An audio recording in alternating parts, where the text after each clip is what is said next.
بچه‌ها یه اتفاق خیلی جالبی افتاد. یکی 2 روز پیش این ویتر من خیلی از این چت جی پی تی میترسه، خیلی میترسه. بلایی سرش اومدیم چند وقت پیش نشسته بودم بیکار بودم، بعد بهش گفتم که وحید بیا اینجا.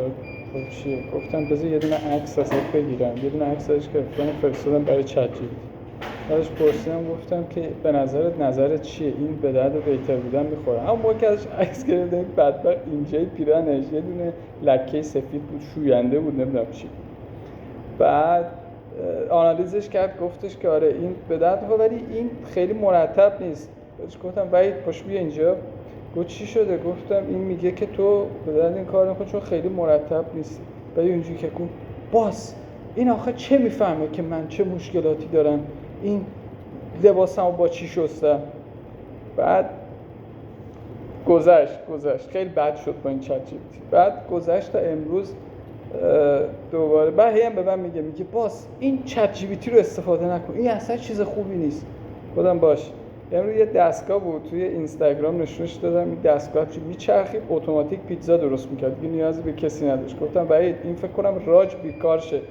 گفت چرا؟ گفتم این دستگاه رو نکن، راج تو آشپزخونه ما کار میکنه. گفتم این فکر کنم راج رو بیکارش بکنه. گفت واو باس یعنی تا 30 سال دیگه همه ما بیکار میشیم. گفتم 30 سال دیگه مردم، این 3 سال دیگه جای همه رو میگیره.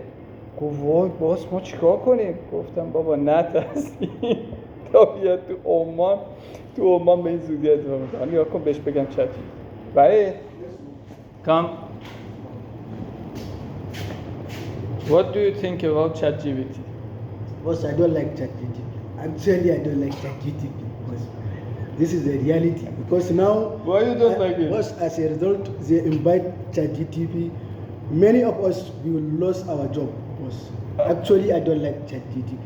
Wallah, you ChatGPT, I don't like you. I don't like AI. ChatGPT is not good. ChatGPT is not good. In Farsi, you have to say ChatGPT bade. ChatGPT bade. Kullush. Tamam ChatGPT bade. Bade. Salamati bade. Bade.